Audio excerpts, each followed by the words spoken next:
Journaliste, elle publie des romans depuis 25 ans et fait désormais partie du jury Renaudot qui l'a primée pour un de ses livres. Bonsoir à tous, très heureuse de vous retrouver pour cette nouvelle cabine de page. Bonsoir Stéphanie Jadicot. Bonsoir Nathalie. Merci d'avoir accepté notre invitation. Merci à vous de m'avoir invitée. Vous avez choisi de nous emmener ici à Montfort-sur-Meu. On est dans le pays de Brocéliande.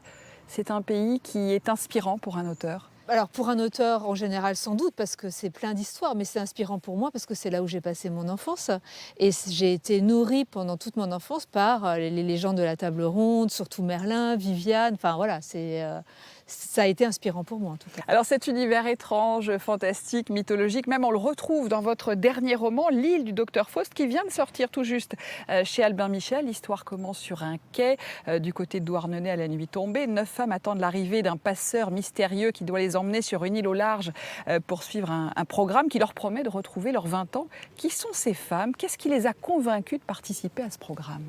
Alors elles ont toutes été happées par un slogan différent qui en fait est allé les chercher exactement au point où ça pouvait blesser. Elles ont toutes atteint un âge, on va dire entre 55, 65, 60, la plus âgée à 69 ans, moment où se penchant sur le passé, on commence à se demander est-ce que c'est quoi réussir sa vie? Est-ce qu'on a des choses à réparer?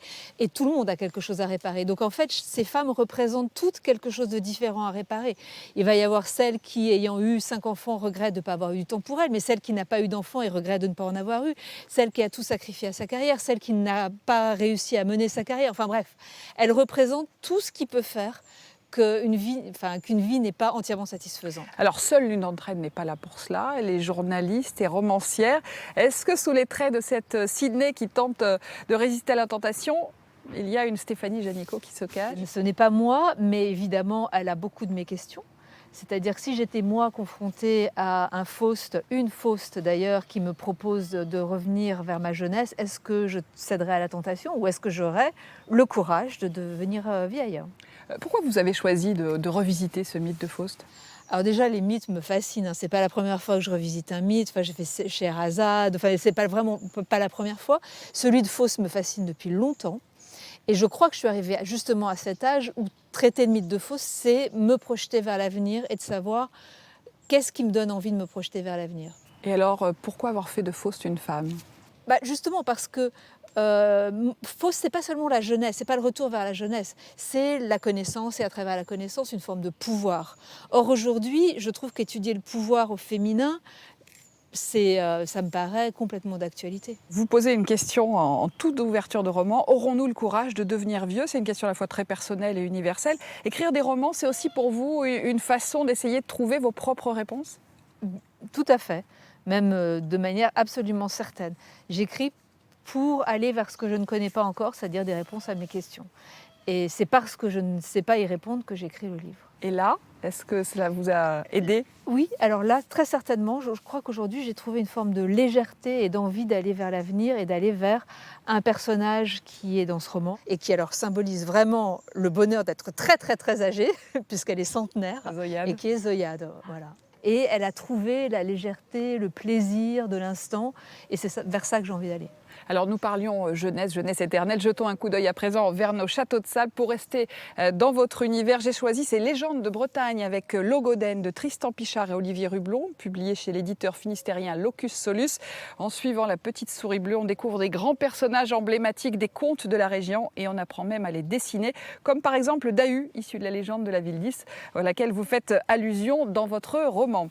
Dans la collection Les Contes de la mer chez Beluga Cobres, Christophe Bonsens, l'illustrateur de Pont-Aven, ajoute 2 nouveaux titres, Le monstre de l'océan et Le gardien de phare. Le gardien de phare rappelle votre roman avec son île mystérieuse, un fantôme qui doit pour gagner sa liberté trouver un autre à installer à sa place et une tentation qui piège les hommes. Là, ce n'est pas la jeunesse, mais la richesse. C'est le moment de récupérer dans mon sac de plage la carte postale virtuelle que nous adresse comme chaque semaine le libraire de la région. Celle-ci nous vient de Concarneau. Elle est signée Héloïse Adam de la librairie Albertine.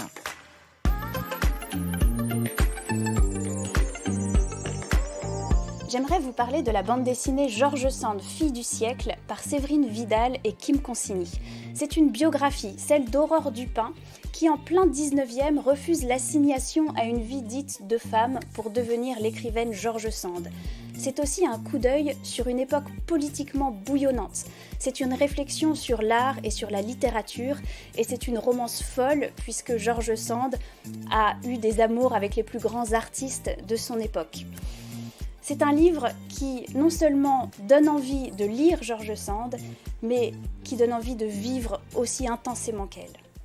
Merci beaucoup Héloïse. Et vous Stéphanie Janicot, quel livre nous conseillez-vous de glisser dans notre sac de plage? Alors, je vous ai apporté un livre que j'ai pris dans ma bibliothèque d'enfants, puisque je suis ici sur les traces de mon enfance.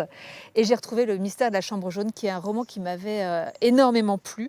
Et d'ailleurs, qui m'a sans doute inspirée pour le restant de mes jours, puisque je suis devenue journaliste comme Rouletabille et comme Gaston Leroux. Je me suis mise à écrire des romans avec ce soupçon de mystère, d'inattendu, dont j'espère qu'ils peuvent régaler le lecteur comme j'ai été régalée par ce livre-là. Merci beaucoup Stéphanie Janicot. Voilà, c'était la dernière cabine de page de l'été. Un merci spécial à Antoinette Graal et Guénolé Diguet et tous ceux qui ont œuvré pour cette saison 2. Dès le 17 septembre, la Bibliothèque Vagabonde va reprendre ses pérégrinations. Rendez-vous un vendredi par mois à 18h35 avec encore beaucoup de belles rencontres en perspective. Première invitée, Tanguy Viel qui nous présentera son tout dernier roman. D'ici là, retrouvez toutes les références des livres dont nous vous avons parlé sur notre site internet. Très belle fin d'été et belle lecture à tous.